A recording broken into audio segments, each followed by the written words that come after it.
السلام عليكم طلبة أولى ثانوي حبايبنا الصغيرين، عاملين إيه؟ كله تمام، ملحقناش نوحش بعض، لسه شايفين بعض بقى في السن.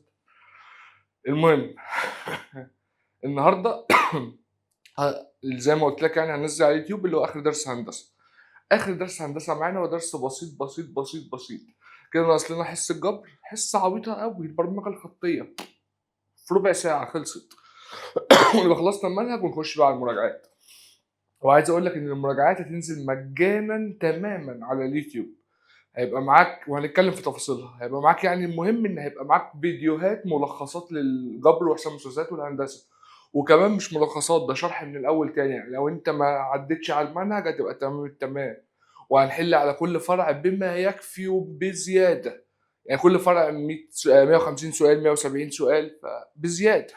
وهيبقى بعد كده بقى هنزل لك برضو على اليوتيوب مجانا فيديو ليله الامتحان. هيبقى برضو ملخص سريع للمنهج. وهنحل فيه 10 محافظات.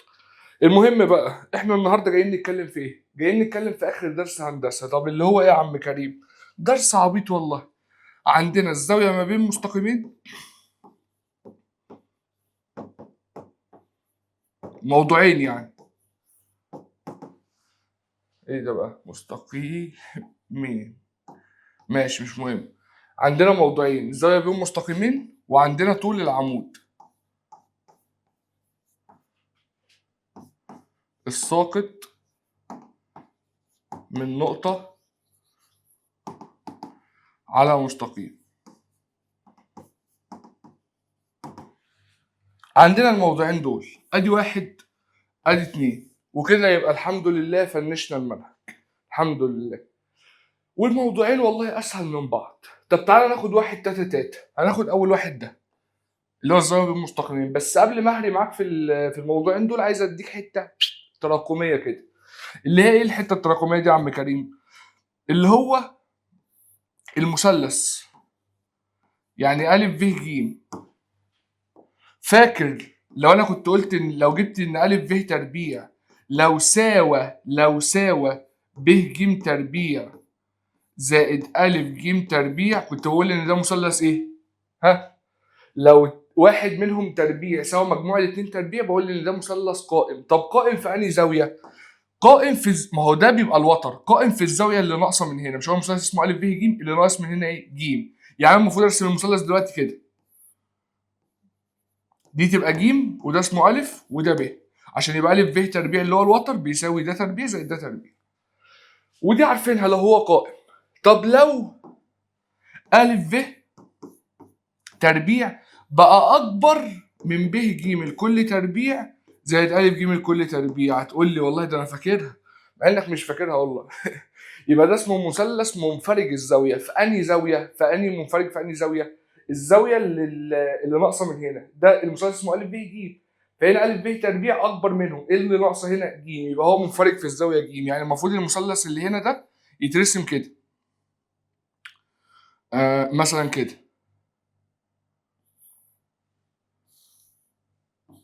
تبقى الزاويه دي ج زاويه منفرجه، وهنا أ وهنا ب. حلو حلو. طب لو العكس بقى، لو أ ب تربيع أقل من مجموعهم، بيبقى الزاوية حادة. طب أنهي زاوية؟ الزاوية اللي ناقصة من هنا، الرمز اللي ناقص من هنا اللي هو ج، برضه يبقى حاد في الزاوية ج. يعني مثلا يبقى كده، مثلا دي ج دي أ دي ب. لو ده تربيع أقل من ده زائد ده تربيع، من ده تربيع زائد ده تربيع، يبقى الزاوية دي حادة. بس المفروض دي أنت عارفها. فلو حاجه ضلع من مثلث تربيع ساوى مجموعهم الاضلاع الثانيه تربيع، يبقى ده مثلث قائم. اكبر منهم، اكبر من مجموعهم مثلث منفرج الزاويه، اصغر من مجموعهم مثلث حد الزاويه. حلو حلو.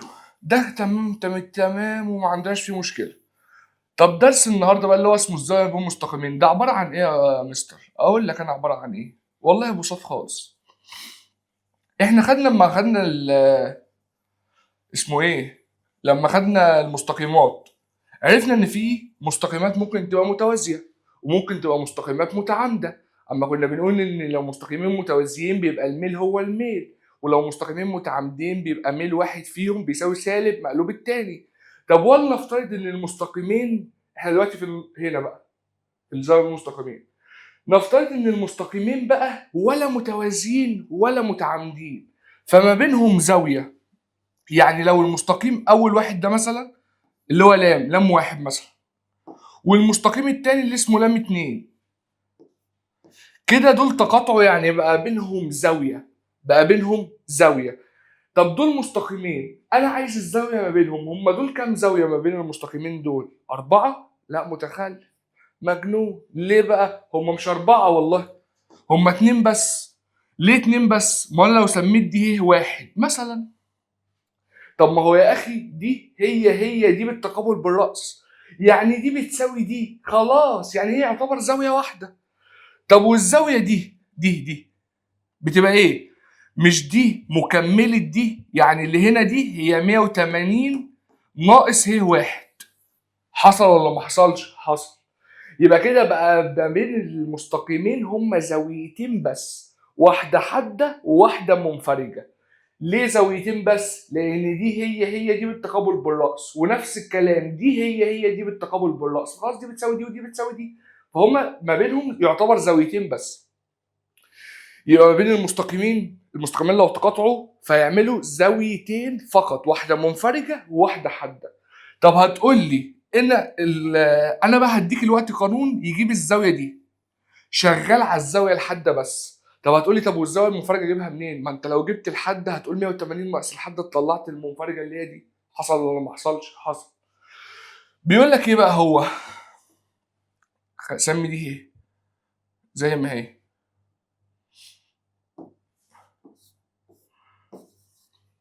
بيقول لك ان الزاويه ما بين مستقيمين هسميها اهي بتساوي مقياس وظاهر. دي الزاويه يعني دي الزاويه يعني دي الزاويه الحاده ما بين المستقيمين مش المنفرجه. القانون ده بيجيب الزاويه الحاده بس. بيبقى ميل الاول ناقص ميل التاني على 1 زائد ميل الاول في ميل التاني. وللاسف القانون ده مش هنعرف نستنتجه مع بعض زي ما احنا متعودين، يعني احنا بنستنتج القوانين مع بعض، بس ده مش هنقدر نستنتجه. قول لي ليه؟ عشان ده معتمد على حاجه في تانية ثانوي، فرق فرق زاويه، فرق زاويتين. فاثباته مش عليك دلوقتي، اما تطلع تانية ثانوي ان شاء الله نبقى نثبته معاك. فاحنا هنبصمجه.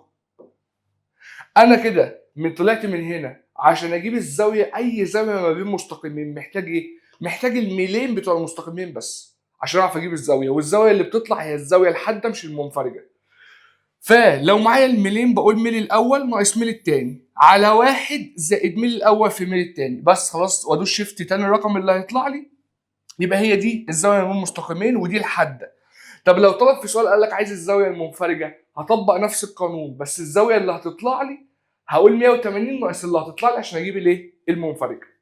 طب ولنفترض ان ده كله، الرقم ده كله طلع بصفر.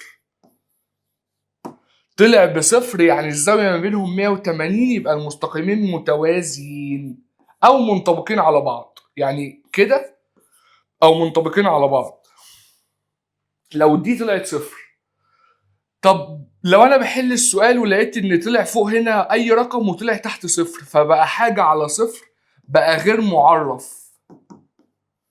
طب غير معرف دي اعرف منها الزاويه بكام؟ اعرف ان الزاويه ب90 درجه، معناها ان هما متعامدين، لان ظا 90 غير معرفه مش بصفر.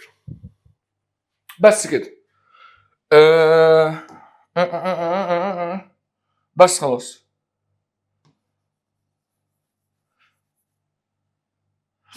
يبقى احنا عرفنا ايه من الهاريه دي كله. خلاص احنا خلصنا اول درس، خلاص اول درس خلص، هنروح نحل عليه. عرفنا احنا من ايه من الهاريه دي؟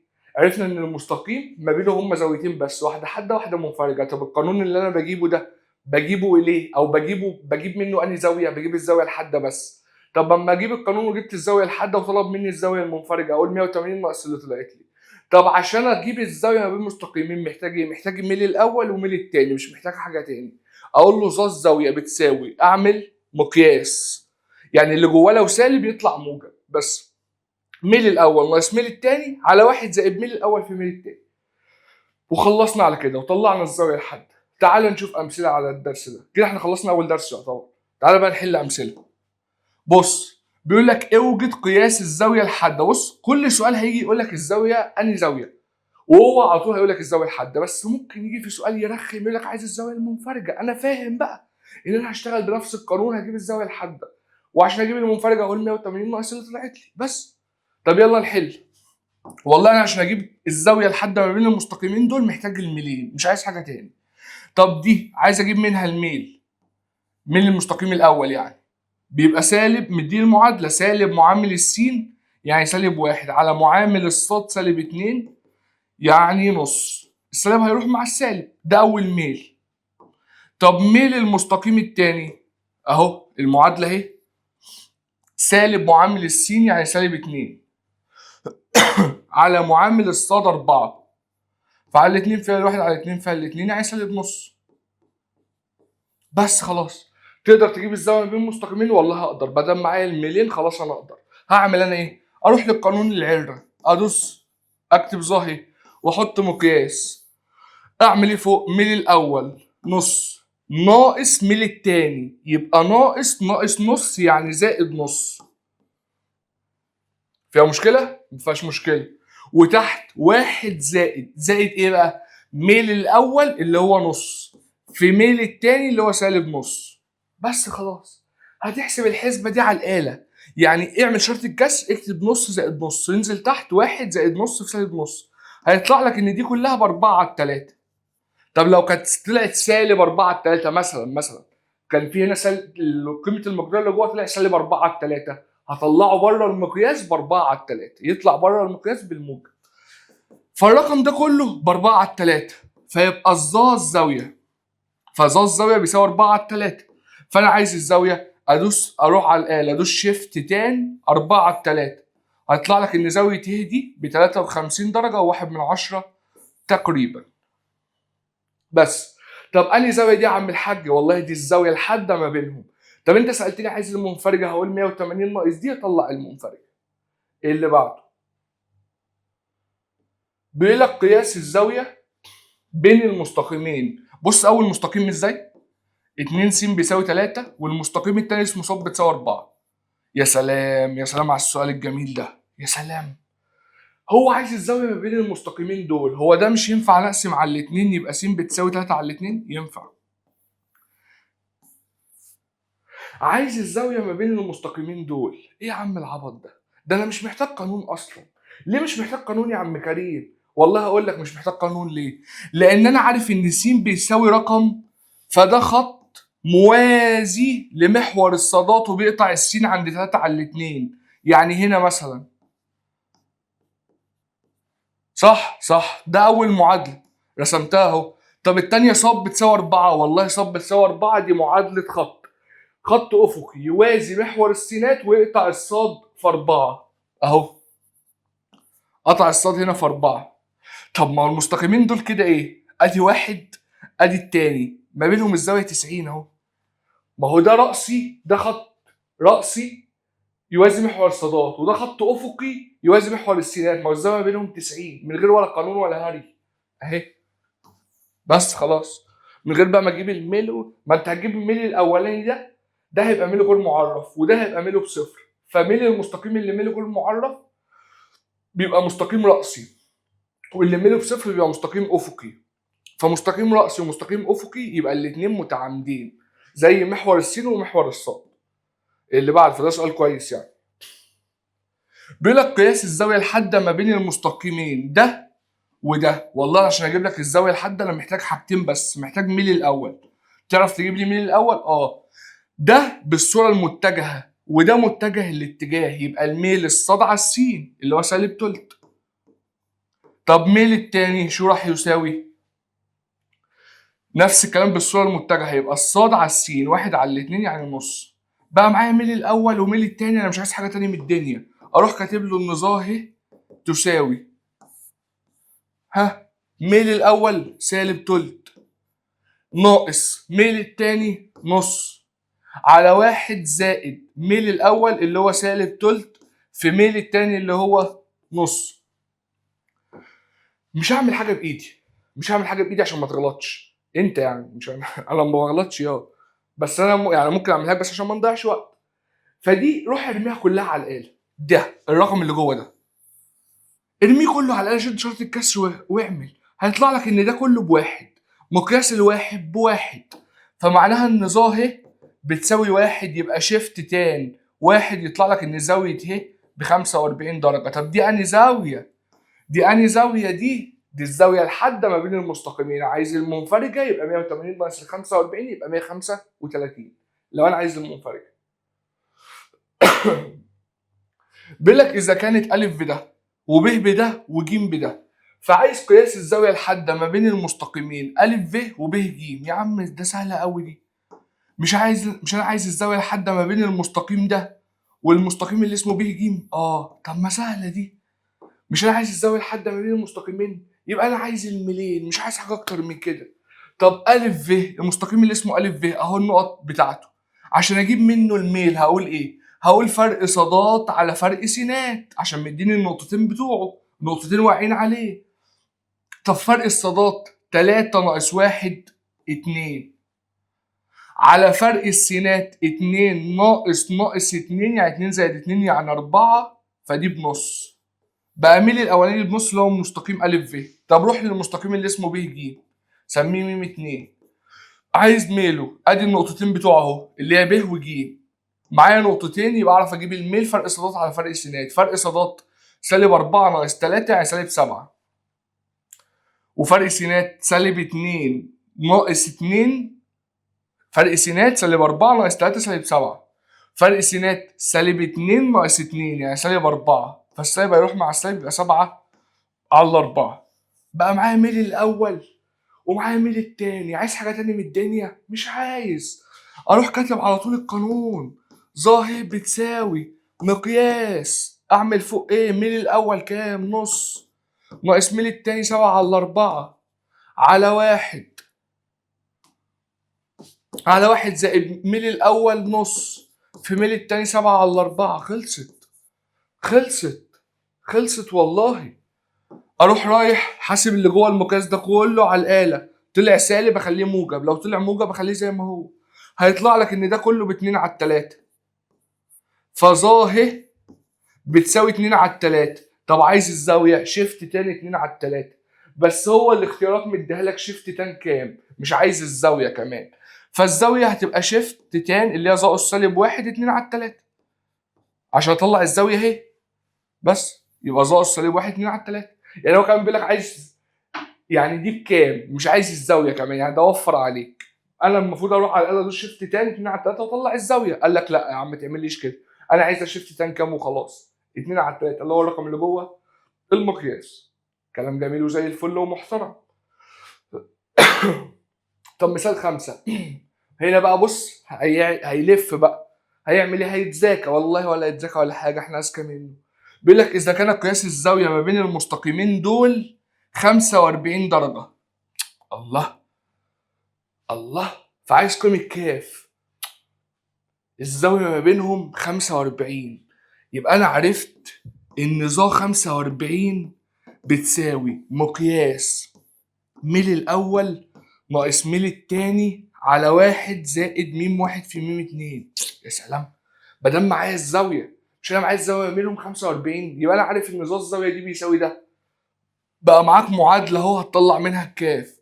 طب ظا 45 بكام؟ بواحد اهو، بيساوي مقياس. عايز م 1 اللي هو الميل المستقيم الاول. ميل المستقيم الاول سالب معامل السين يعني سالب 1 على معامل الصاد سالب 2 يعني نص اهو، ناقص ميل المستقيم التاني. طب ميل المستقيم التاني اهو هو اللي فيه كاف بقى. اجيب ميله ازاي؟ سالب معامل س يعني سالب 1 على معامل الصاد يعني كاف. فيها مشكله؟ ما فيهاش مشكله. فسالب 1 على الكاف ناقص، يعني هنا ناقص 1 على الكاف فتبقى زائد 1 على الكاف. حلو. وتحت في ايه؟ تحت في 1 زائد ميل الاول في ميل التاني، يعني ميل الاول طلع معايا بنص وميل التاني طلع بسالب 1 على الكاف. فواحد زائد ده في ده طب وده في ده انا ممكن اضربهم، اضرب بسط في بسط يعني سالب واحد، مقام في مقام يعني 2 كاف.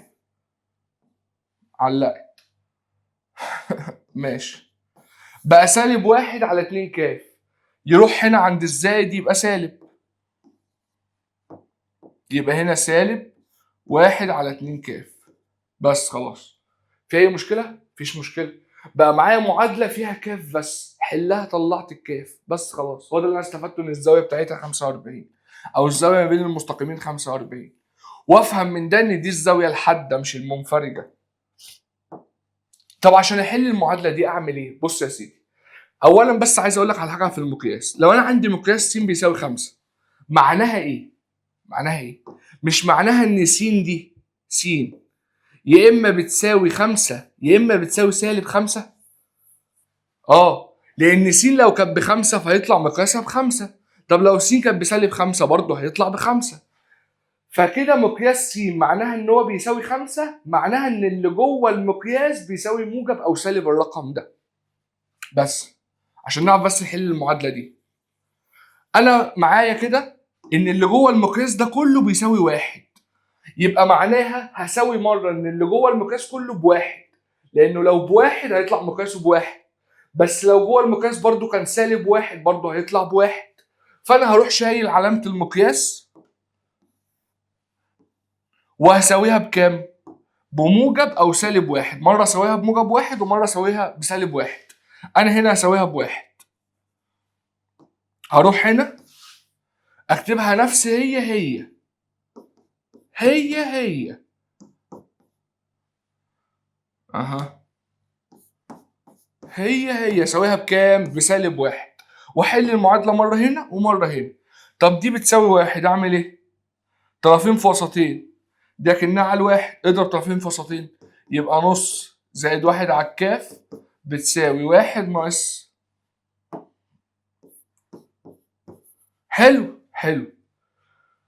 ضربت طرفين في وسطين، ده في واحد وده في واحد، بس ما عملتش حاجه تاني. هنا الاسهل لك بدل ما توحد مقامات هنا وتوحد مقامات هنا وتضرب طرفين في وسطين، ايه اللي مضايقك؟ باختصار ايه اللي مضايقك في المقامات؟ والله الاتنين كاف هي اللي مضايقاني. يعني انا لو ضربت المعادله كلها في 2 كاف هقدر اطير المقامات دي، فهضرب هنا في 2 كاف وهنا في 2 كاف وهنا في 2 كاف وهنا في 2 كاف. فاما اضرب دي في 2 كاف فالاتنين هتروح هيبقى لي كاف زائد، اضرب دي في 2 كاف فالكاف هتروح هيبقى لي 2 بيساوي 1 في 2 كاف ب2 كاف. واما اضرب دي في 2 كاف فيديني سالب 1. يلا يبقى 2 كاف ناقص كاف، يبقى كاف هتساوي 2. انا دي وديت لها دي بعكس الاشاره، 2 كاف ناقص كاف بقت كاف، ودي 2 زائد 1 تبقى 3. يبقى الكاف اول حاجه مره ب3. طب الثانيه هضرب نفس الكلام طرفين في وسطين، ده كانها على الواحد، فواحد هنا يبقى نص زائد واحد على الكاف بيساوي سالب واحد في ده، وده قوس فالسالب واحد هيتضرب هنا وهنا، فالسالب واحد لما يتضرب في الواحد يبقى سالب واحد، والسالب واحد لما يتضرب هنا بقى موجب واحد على 2 كاف. ايه اللي مضايقني في المعادله عشان اخلص من المقامات دي؟ الاتنين كاف، اضرب فيها. اضرب في 2 كاف، خلاص بقى احنا اتعودنا. فاضرب المعادله كلها في 2 كاف. هنا اما اضرب في 2 كاف يبقى لي كاف، نفس الكلام. هنا اما اضرب في 2 كاف يبقى لي 2 بيساوي سالب واحد في 2 كاف بسالب 2 كاف، وواحد على 2 كاف في 2 كاف يعني بواحد. خلصنا. كاف زائد 2 كاف 3 كاف والله، وواحد ناقص 2 سالب واحد، يبقى الكاف بتساوي اقسم على التلاتة بسالب تلت. بس خلاص. يبقى مرة الكاف هتطلع بتلاتة ومرة الكاف هتطلع بسالب تلت، يبقى اللي جوه المقياس هيطلع له قيمتين مش قيمة واحدة. هساوي اللي جوه المقياس مرة بموجب أو سالب الرقم وأطلع الحلين. اللي بعده جميل ده بقى، بيقول لك اوجد قياسات زوايا المثلث. الله الله الله الله الله الله الله الله الله الله الله. وانا اجيب قياسات زوايا المثلث منين؟ بص هعلمك هنا تركايه. انا هنا بص لو انا عملت المثلث ده افهمك بس بكل الطرق. مش ده مثلث اسمه ا ف ج؟ هو اللي قال لي ده، هو اللي قاله لي، صح؟ صح. مش انا اقدر اجيب معادله المستقيم، او اقدر اجيب ميل المستقيم ا ب؟ واقدر اجيب ميل المستقيم اللي اسمه ب ج؟ طب ما انا لو جبت الميلين اقدر اجيب الزاويه اللي ما بينهم، او اقدر اجيب الزاويه يعني. نفس الكلام المستقيم ب ج والمستقيم ا ج، لو معايا الميلين بتاعهم اقدر اجيب الزاويه دي. نفس الكلام المستقيم ا ب والمستقيم ا ج، معايا الميلين بتوعهم اقدر اجيب الزاويه دي. وهشتغل عادي ما فيهاش مشكله، هكون المستقيمات ما فيهاش حاجه. طب انا عايز اسهل عليك، اسهل عليك ازاي؟ ارسم الاول المثلث. طب مش عايز ارسم المثلث، ما انا هرسم المثلث على الشبكه التربيعيه يمكن يطلع قائم. ففي زاويه انا عرفتها بالصدفه، في زاويه انا عرفتها 90 من غير ما ابذل مجهود. وممكن تجيب ا ب تربيع زائد ب ج تربيع زائد ج د تربيع زائد ا ب تربيع زائد وب ج تربيع وأ ج تربيع، وتشوف ايه علاقتهم ببعض. لو لقيت واحد منهم تربيع بيساوي مجموع الاثنين يبقى ده مثلث قائم. واحد منهم تربيع اكبر من مجموع الاثنين يبقى ده مثلث منفرج. واحد منهم مربعه اصغر من مجموع الاثنين يبقى ده مثلث حاد. فتعالى احنا عندنا سؤال من ده وواحد بعده كمان. فخلينا هنا الاول نحل مثلا بالرسم، السؤال اللي بعده نحله بطريقه تاني. فتعالى نرسمه كده يمكن يطلع قائم، يمكن، ويبقى وفرنا. اول نقطه ا 6 و5، ولا نفترض مثلا هنا دي الستة وطلع هنا لحد ال5، دي النقطه ا. طب النقطه ب 6 و1، يعني نفس الكلام هبدا هنا من الستة واطلع هنا عند الواحد، هنا عند الواحد. طب النقطة ج، النقطة ج 3 و1، يعني عند السين هنا ب3 هطلع عند الصاد عند الواحد هنا، يبقى دي النقطة ج. بص يا سلام، يا سلام، ده ب وج على استقامة واحدة اهم، وألف اهي، واهو، يا سلام، ده بقى مثلث قائم. يا حلاوة يا ولاد، ده مثلث قائم. طب ما جميل اهو. بعد ما رسمته عرفت ان ده مثلث قائم، يبقى هقول له اول حاجة عرفتها في المثلث ان قياس زاوية ب 90 درجة. مش عايز قياسات الزوايا كلها، عرفت ان دي ب90. اعرف اجيب دي او دي ازاي؟ هحلها بطريقتين. لو انا مثلا عايز اجيب الزاويه دي، هي مش الزاويه دي محصوره ما بين المستقيم اللي اسمه ا ج والمستقيم اللي اسمه ب ج؟ حصل، حصل والله، والله حصل. دي زاويه ما بين مستقيمين والزاويه الحاده كمان، يا سلام. طب ما خلاص، ما هو انا لو جبت ميل ده وميل ده هعرف اجيب الزاويه اللي ما بينهم، صح؟ كلام جميل. طب ميل المستقيم اللي اسمه ا ج هسميه م واحد. ميل المستقيم اللي اسمه ا ج، ادي النقطه ا وادي النقطه ج. فعشان اجيب الميل، فرق صادات على فرق سينات، فرق صادات 5 ناقص 1 4، فرق سينات 6 ناقص 3 3، بقى ميله 4 على 3. ماشي. طب ميل المستقيم التاني اللي اسمه ب ج، بالله عليك يا شيخ ما تحرق كتير، بالله عليك يا شيخ ما تحرق. مش لازم اقول فرق صادات على فرق سينات، ما هيطلع بصفر وانا عارف، لان ده خط افقي يوازي محور السينات. بدل خط افقي يوازي محور السينات يبقى ميله بصفر على طول. الخط ده ميله بصفر اللي هو المستقيم ب ج. خلصت.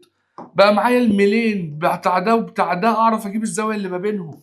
يبقى الزاويه اللي ما بينهم هقول ظاهر بتساوي مقياس ميل الاول 4 على 3 ناقص ميل التاني صفر على 1 زائد ميل الاول في ميل التاني، يعني صفر في 4 على 3 يعني صفر.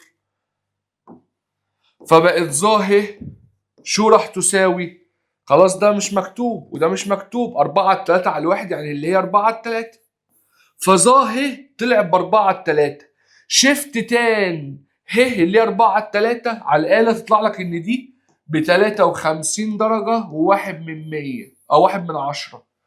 طب والله عشان اجيب الزاويه دي برضه هقول ان هي محصوره بين المستقيم ده والمستقيم ده. غبي غبي، ما هو مجموع زوايا المثلث كلها 180 وانا معايا دي ب90، يبقوا الاثنين دول مجموعهم 90، يبقى 90 ناقص اللي طلعت دي اجيب دي على الاله وخلص الكلام. استاكه كده جبت له كل الثلاث زوايا بتوع المثلث. طب اللي بعده ده بقى عنيف شويه، ده عنيف شويه. بيقول لك اوجد قياسات زوايا المثلث الذي رؤوسه ده. تعالى نعمل بكل حاجة احنا نعرفها. يعني تعالى مثلا مرة نرسم، سيبك من مساحته دي، تعالى مرة نرسم، ومرة هنتأكد ان احنا نجيب أطوال أضلاع تربيع. بس تعالى نرسم الأول. أول حاجة نقطة ألف 4 و3 أهو، هنا 4 وأطلع عند الصاد عند ال3، كلام محترم. فبقت دي النقطة ألف، حلو. طب النقطة ب سالب 1 و1، هنا عند السين بسالب 1 وانزل واطلع عند الصاد ب1 هنا مثلا، فالنقطة دي هي ب. طب النقطة ج، والله النقطة ج بسالب 6 و4. سالب 6 فين؟ سالب 6 دي، والله سالب 6 دي أنا هنا لما رسمت السالب 1 يبقى هناك السالب 6. خلينا نكمل الخط ده شوية. سالب 6 و4، فهنا مثلا سالب 6 واطلع لحد الأربعة اللي هي فوق ال3، دي اللي هي النقطة ج. وصل دول ببعض، سيبك بس من النقط دي عشان ما تتلخبطش. احنا بس عارفين ان هنا قدام الب سالب 1 و1 هنا.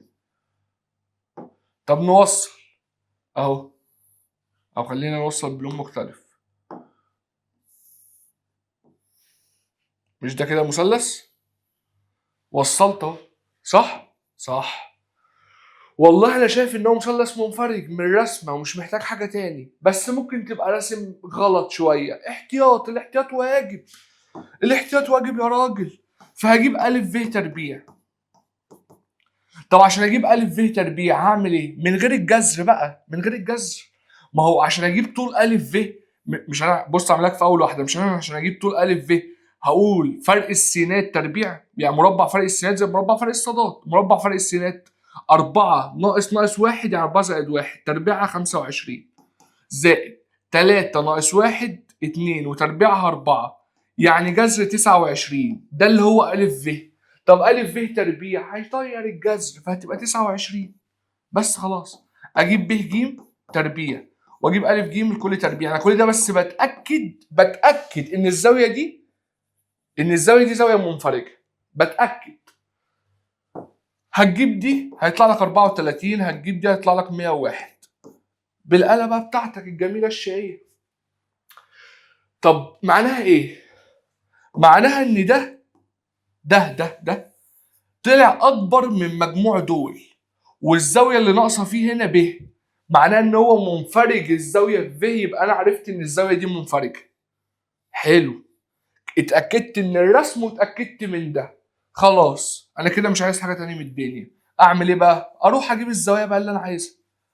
شوف الزوايا اللي انت عايزها، نفسك في ايه؟ خلينا نجيب دي عشان نقول عليها تركايه.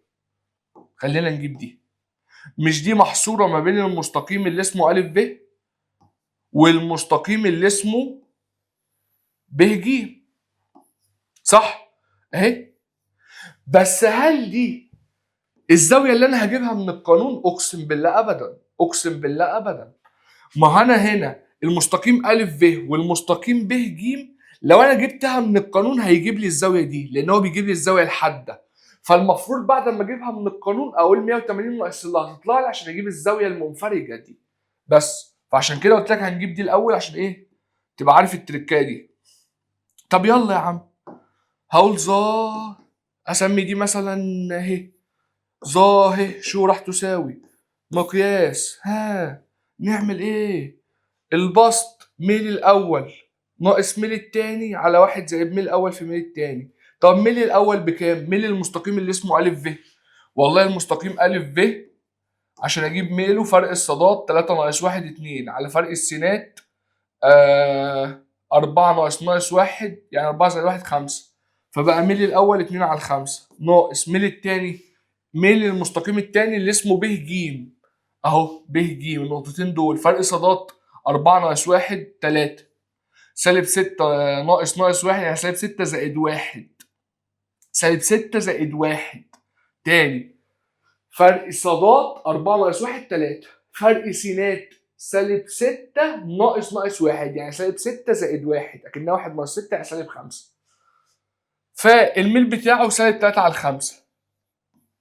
فانا بقول ميل الاول ناقص ميل التاني، يبقى ناقص 3 على 5 يبقى زائد 3 على 5 على 1 زائد 2 على 5 في 3 على 5. بضرب الميلين في بعض يعني اللي هو 6 على 25.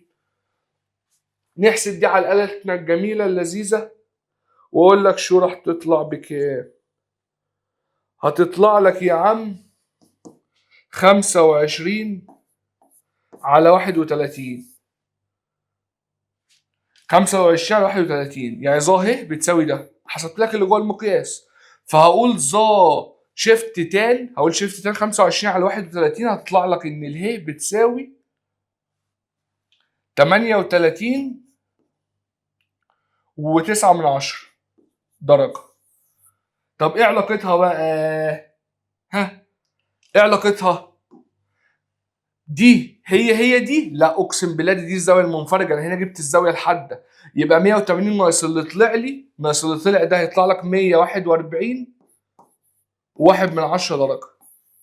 دي هي بقت الزاويه المنفرجه. خلاص لو انا جبت اي واحده من دول من الحدتين دول خلاص، لو جبت دي فهقول ان دي 180 ناقص مجموع دول، لان مجموع الزوايا المثلث كلها 180. تعال نجيب اللي تعجبك يا عم. تعال نجيب دي محصوره ما بين المستقيم اللي اسمه أ ج والمستقيم اللي اسمه أ ب. صح؟ صح. المستقيم اللي اسمه أ ج يبقى أنا هقول ظا مثلا أسميها لام أو أسميها سيتا. فظا سيتا اللي هي اللي ما بينهم دي هتساوي مقياس، حط 1 زائد على طول تحت ميل الأول ناقص ميل التاني. طب ميل الأول ما هو المستقيم اللي اسمه أ ج، عشان أجيب ميله أدي النقطة أ وأدي النقطة ج، فرق صادات 4 ناقص 3 يعني 1. فرق سينات سالب 6 ناقص 4 يعني سالب 10، يعني سالب 1 على 10. أول واحد سالب 1 على 10 ناقص ميل المستقيم التاني. طب ميل المستقيم التاني اللي هو ميل المستقيم اللي اسمه أ ف.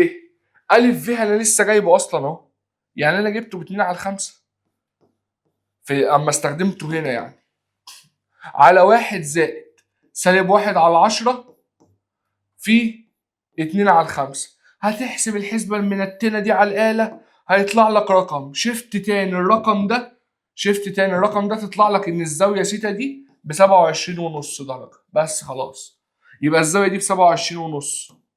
طب انا استفدت ايه كده يا عم كريم؟ لا استفدت، ما هي دي ب 141 و1 ودي 27.5، فاللي باقية دي هي 180 ناقص مجموع دول والحوار انتهى. اللي بعده هانت. خلاص قربنا نخلص اول درس كده. بيقول لك قياس الزاويه الحاده ما بين المستقيم ده والمستقيم س بيساوي صفر. يا سلام. هو المستقيم س بيساوي صفر ده فكرني بيه هو مين؟ س بيساوي صفر هو محور الصادات، صاد بيساوي صفر هو محور السينات، يبقى س بيساوي صفر ده انا عارف ان هو محور الصادات. يا عم زي الفل وجميل. ايه يا عم الحلاوه دي؟ تمام. فانا عايز الزاويه اللي هيعملها المستقيم ده مع محور الصادات. تخيل هنا انا برضو مش محتاج القانون. قول لي ليه؟ اقول لك ليه. هو انا لو رسمت كده، لو انا رسمت المستقيم مثلا كده مثلا مش دي الزاويه اللي بيعملها مع الاتجاه الموجب لمحور السينات؟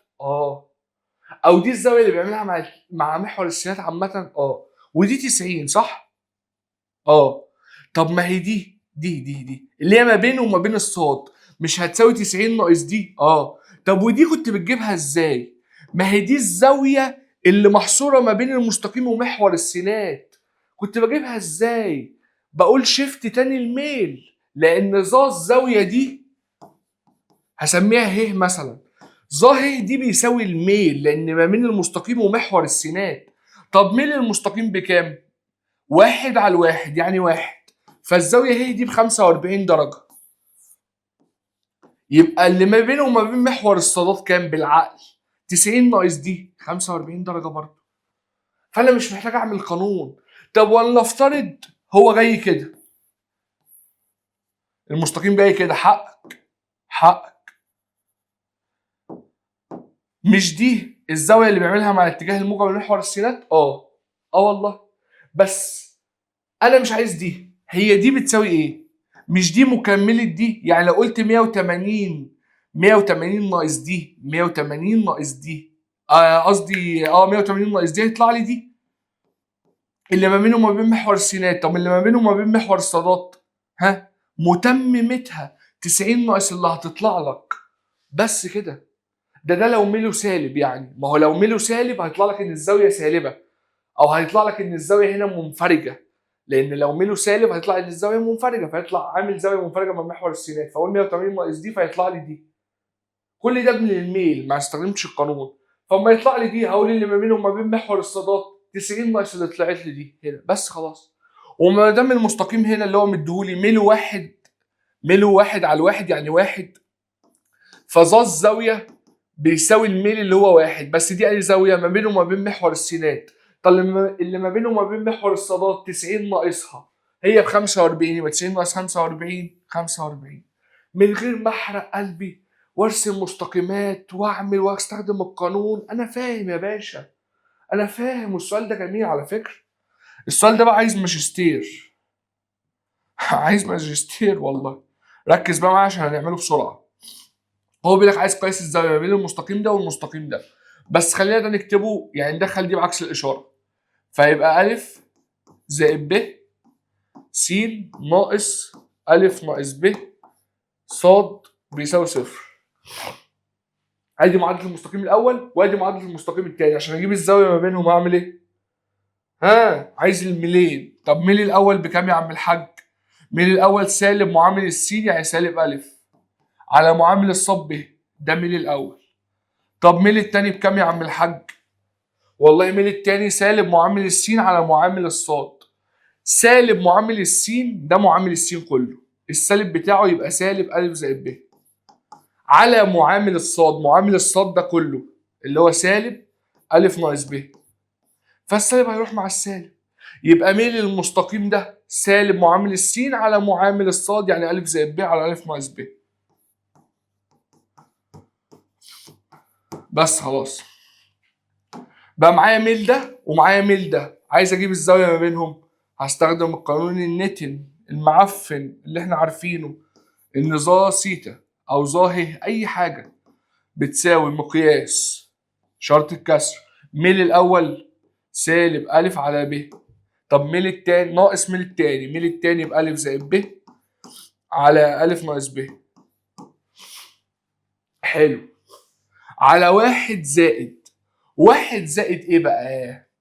واحد زائد حاصل ضرب الميلين في بعض، صح؟ تعال نضربهم بره كده عشان ما تلخبطش نفسك. اول واحد سالب ا على ب المفروض يتضرب في ا زائد ب على ا ناقص ب. حصل ولا ما حصلش؟ حصل.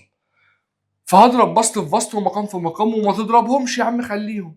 يعني هنا هيتضرب هنا سالب ا وهنا هيتضرب هنا ايه؟ ب. خلاص بضرب بسط في بسط ومقام في مقام. فالسالب ده هيبقى هنا مع الموجب يبقى يتقلب سالب، يعني اودي السالب ده هنا،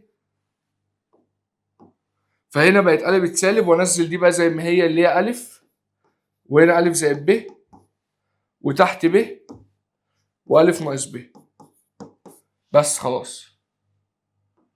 فيها مشكلة؟ ضربتها لك تحت اهو بالراحة وتاتا تاتا. ايه اللي مضايقك هنا يا دي؟ اللي مضايقك يا اشكيلي همك، ايه اللي مضايقك؟ والله انا اللي مضايقني اللي جوه المقياس ده عشان ابسطه، في هنا مقام بارد اللي هو ب في ا ناقص ب. طب ما تضرب اللي جوه، يعني هشيل بص المقياس بس، يعني هشيل المقياس بس عشان ايه؟ اما اضرب لك، اما اضرب فوق وتحت وهنحطه تاني يعني بس عشان تبقى فاهم. هضرب فوق وتحت في ب في ا ناقص ب وتحت في ب في ا ناقص ب عشان اطير دي من المقام واخلص.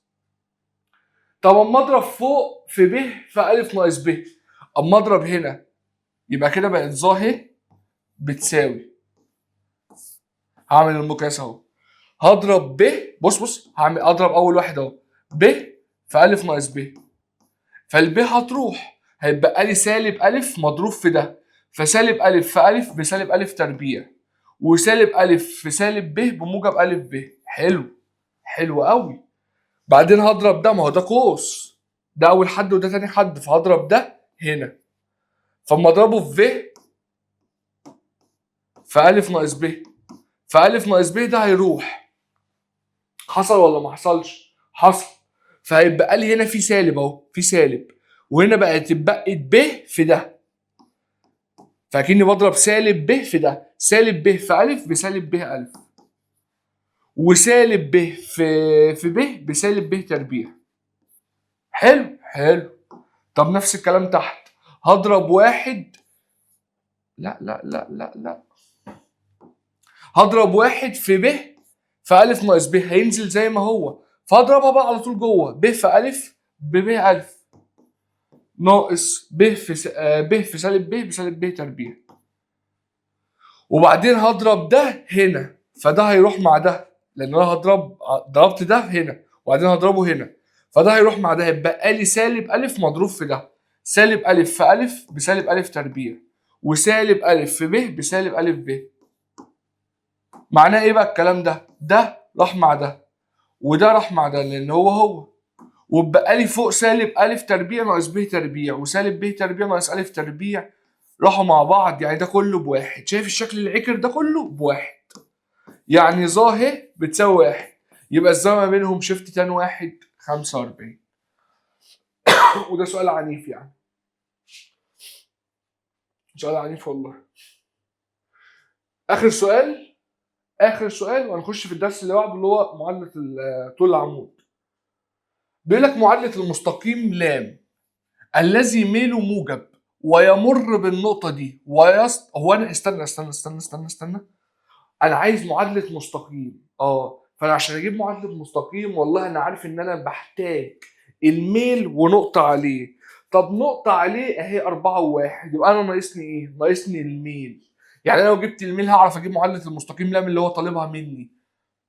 طب هو قال لك ميله موجب، ماشي، وبيمر بالنقطة دي، يبقى معايا النقطة، ويصنع مع المستقيم ده زاوية ظلها نص، يعني زاوية الظا بتاعها بنص. فأنا هكتب هنا ظا ه، الزاوية اللي ما بينهم بتساوي مقياس ميل الأول، مش هو اداني الزاوية اللي ما بينهم استخدمها، أعرف أحل المعادلة أجيب ميل التاني عشان يبقى معايا نقطة وميل أعرف أجيب معادلته. ميل الأول ناقص ميل التاني على واحد زائد ميل الأول في ميل التاني، صح؟ طب هو قالك بيعمل زاوية ظلها بنص، يعني ظا الزاوية كله بنص، كلام محترم. طب ميل الأول بكام؟ ميل الأول ده اللي أنا عايز أعرفه اللي هو م واحد، سيبها زي ما هي، ناقص ميل التاني. طب ما هو ميل التاني اهو معايا معادلته، هعرف أجيب ميله سالب معامل السين يعني سالب 3 على معامل الصاد سالب 1، فيبقى سالب 3 على السالب 1 يعني 3، فهشيل الميم 2 دي واحط 3. كل ده انا بسعى ان انا اجيب ميم واحد، اجيب الميل عشان يبقى معايا نقطة وميل اعرف اجيب معادلة المستقيم. على واحد زائد ميم واحد في ميم 2. طب ما هو ميم واحد انا سايبها مجهول عشان انا معرفهاش، طب وميم 2 ب3، 3 في ميم واحد يعني 3 ميم واحد. بس خلاص خلصت. هنعمل ايه بقى؟ هناخد اللي جوه المقياس ده اللي هو ميم واحد ناقص 3 على واحد زائد 3 ميم واحد، مرة هساويه بنص ومرة هاخد نفس اللي جوه المقياس وهساويه بسالب نص، لأن اللي جوه ده لو بنص هيطلع مقياسه بنص، ولو سالب نص هيطلع مقياسه برضه بنص، فأنا باخد الاحتمالين. طب يلا يا عم، هنا بس هو قال لك ميله موجب، ما تقوليش بقى فأنا هاخد النص بس، لا ما تبقاش عبيط، هو ده المقياس مالناش دعوة بالميل دلوقتي، اما نجيب قيمة الميل نشوف. طرفين في وسطين يا باشا، 2 ميم واحد ناقص 6 بتساوي ده في واحد يعني واحد زائد 3 ميم واحد، يبقى 3 ميم واحد ناقص 2 ميم واحد يعني ميم واحد، سالب 6 ناقص واحد يعني سالب 7، فميله سالب غلط، لأن هو قايل لي في السؤال إن هو ميله موجب، فدي مرفوضة. طب تعالى لدي نفس الكلام، طرفين في وسطين، 2 ميم واحد سالب 6 بيساوي سالب واحد في واحد بسالب واحد، وهنا سالب 3 ميم واحد، 2 ميم واحد زائد 3 ميم واحد 5 ميم واحد، سالب واحد زائد 6 يعني 5، يبقى الميل بيساوي ميل واحد ده هقسم هنا على 5 يعني بواحد. يعني ميل المستقيم اللي انا عايز معادلته ميله بواحد، وبيمر بالنقطة اللي اسمها 4 وواحد. خلاص صاد ناقص صاد النقطة بيساوي الميل اللي هو واحد في س ناقص س النقطة اللي هي 4. بس خلاص يبقى صاد ناقص واحد بتساوي س ناقص 4. ما هو الواحد هيتضرب هنا يعني، فكني ما عملتش حاجة. عايز اوصل لشكل من اللي هو عامله في الاختيارات، يبقى هنا صاد ودي دي جوه ناقص س، وهنا سالب واحد زائد 4، يعني 4 ناقص واحد يعني 3 بتساوي كام؟ صفر. يبقى صاد ناقص س زائد 3 بتساوي صفر، اللي هي الاختيار رقم ب. فانا فكرت في السؤال ده ان انا عايز معادله مستقيم ومعايا نقطه عليه، يبقى انا محتاج الميل. راح مديك سنده قال لك ان اللي بيعمل زاويه ظلها بنص مع المستقيم ده، فقدرت اجيب منه الميل، لان انا عارف ان لما اجيب الزاويه ما بين مستقيمين بحتاج الميلين بس، وبجيب الزاويه الحاده. القانون بيجيب الزاويه الحاده. لو عايز الزاويه المنفرجه بقول 180 ناقص اللي طلع لي. طب لو اللي طلع لي جوه المقياس ده بصفر معناه ان المستقيمين متعامدين متوازيين. لو طلع لي ان جوه المقياس ده غير معرف يعني حاجه على الصفر معناه ان المستقيمين متعامدين. بس كده. هنخش بقى في طول العمود المرسوم عشان نيجي نحل الامثله دي. يلا يا عم. كده احنا خلصنا ايه؟ خلصنا ده كله بقى. ده كله خلص. كل ده خلص. كل ده خلص. كل ده خلص. كل ده خلص.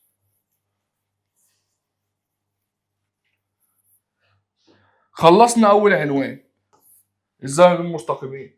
نخش على ده بقى، طول العمود المرسوم من نقطه على مستقيم. نخش بقى يا اخويا في النقطه الثانيه، اللي هي ايه النقطه الثانيه؟ اللي هو طول العمود الساقط من نقطه على خط مستقيم. بص يا سيدي، انا لو عندي نقطه اسمها الف س واحد مثلا وصاد واحد مثلا لازم لا تقع مثلا على المستقيم الذي معادلته أ س زائد ب ص زائد ج بتساوي صفر. بص واحدة واحدة وبالراحة. ما هي لو تقع عليه، ما هي لو النقطة دي واقعة على المستقيم يبقى بعدها عنه بصفر يا ذكي. يعني هو ممكن يتخمس عليك في سؤال، ممكن يقول لك مثلا عايز بعد النقطة دي، بعد مثلا نقطة على المستقيم ده، فانت بقى تقعد تشتغل بالقانون وتحرق باللي احنا هنعمله ده ويطلع لك صفر في الاخر عشان انت ما عوضتش بالنقطه في الاول. لو عوضت بالنقطه ولقيتها بتحقق يبقى بعدها بصفر. بص بقى احنا عايزين نعمل ايه. انا عندي نقطه هنا اسمها الف اللي هي س واحد وصاد واحد لسه قايلينها، وعندي هنا مستقيم معادلته اهي ا س زائد ب ص زائد ج بتساوي صفر. انا عايز ايه بقى؟ طالب ايه؟ طالب البعد ده اللي هو البعد العمودي، بعد نقطة عن مستقيم أو طول العمود اللي نازل من نقطة على مستقيم. بعد نقطة عن مستقيم أو طول العمود اللي ساقط من المستقيم هي نفس المعنى. معناه إن أنا عندي نقطة بره المستقيم مش واقع عليه عشان يبقى بعدها بصفر لو واقع عليه، فأنا عايز البعد ده. قال لك بتجيب إزاي البعد ده؟ مثلا هسميه لام مثلا سميه بأي حاجة تعجبك. قال لك بتجيبه إزاي ده بقى؟ بتعمل مقياس تحت وتحت ومقياس فوق وتحت جذر، فوق مقياس وتحت جذر. طب المقياس اللي فوق بتعمل ايه؟ بتعوض بالنقطة اللي انت عايز بعدها عن المستقيم، بتعوض فيها. بتعوض فين؟ بتعوض على معادلة المستقيم اللي انت عايز بعد النقطة عنه. بس لازم يكون معادلة المستقيم بالشكل ده، لازم تكون بالشكل ده كده بالصورة العامة اللي احنا عارفينها. لازم تكون بالشكل ده ولازم تكون بتساوي صفر. لازم تكون بالشكل ده وبتساوي صفر. فهاخد النقطة اعوض بيها في معادلة المستقيم، يعني اشيل السين واحط س واحد يبقى أ س واحد زائد واشيل الصاد من هنا واحط اللي هي النقطة اللي هنا اللي هي صاد واحد يبقى ب صاد واحد زائد الجيم. وتحت بتعمل ايه بقى؟ شايف المعاملات اللي هي بتاع السين والصاد اللي هي في معادلة المستقيم؟ بتقول أول واحد تربيع زائد التاني تربيع. بس خلاص. هو ده أجيب البعد العمودي ازاي؟ أو بعد نقطة عن مستقيم. يبقى عشان أجيب بعد نقطة أي نقطة عن مستقيم لازم تكون ما بتقعش عليه عشان هيبقى بعدها بصفر. طب عشان اجيبها اعمل ايه؟ محتاج النقطه وهو بيديها لك، ومحتاج ممكن المستقيم ما يدكش معادلته كده، انت لازم تجيبها بالشكل ده، لازم تجيبها بالشكل ده، لازم تعوض فيها بالشكل ده، وتروح معوض بالنقطه في معادله المستقيم وتحطها جوه مقياس، وتحت جذر معامل السين والصاد بتاع المستقيم تربيع. بس مش محتاجين حاجه في الحته دي تاني. وانت دلوقتي هتلاقي الدنيا ملخبطه شويه، هنروح نحل دلوقتي وهتلاقي الدنيا سلسه جدا ما فيهاش حاجه. تعال، هو بيقول لك ايه؟ طول العمود المرسوم من النقطه دي على الخط المستقيم ده. طب والله عشان اجيب طول العمود مرسوم من نقطة على خط مستقيم لازم أن تكون معادلة الخط المستقيم في س وصاد وتساوي صفر. لازم تكون بالصورة العامة. فهو جايبها لك هنا بالصورة الجبرية، فعشان اجيبها بالصورة العامة محتاج ايه؟ محتاج نقطة وميل. طب النقطة اهي، ما هي دي بتبقى النقطة في الصورة المتجهة. طب ميله بيبقى الصاد على السين بتاع متجه الاتجاه اللي هو سالب 3 على 4. فعشان اجيب المعادله بالصوره اللي انا عايزها هقول صاد ناقص صاد النقطه، يبقى صاد ناقص 2 بتساوي الميل اللي هو سالب 3 على 4 في س ناقص س النقطه، س ناقص 1 يعني س زائد 1. عايز ابسط دي شويه، هضربها المعادله كلها في 4 عشان اطير الاربعه دي. فاما اضرب دي كلها في 4 هضرب هنا في 4 تبقى 4 صاد ناقص، وهضرب برده هنا في 4 ما هو ده قوس واضربه كله في 4 فبضرب هنا وهنا. 4 في سالب 2 بسالب 8 بتساوي، مضرب هنا في 4 فهتطير هيبقى لي سالب 3 اضربها هنا سالب 3 س وسالب 3 في 1 بسالب 3.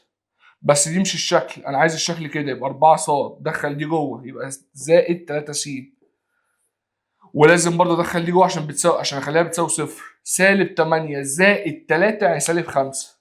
كده انا بسطتها وخليتها زي الفل ووصلت للمعادله اللي انا بحبها. هعمل انا ايه؟ مش انا عايز بعد النقطه دي على المستقيم ده وانا جبته بالصوره اللي احنا بنعرف نشتغل بيها؟ يبقى هقول له لم بيساوي، هشد شرط الكسر فوق مقياس. طب مقياس مين يا عم الحاج؟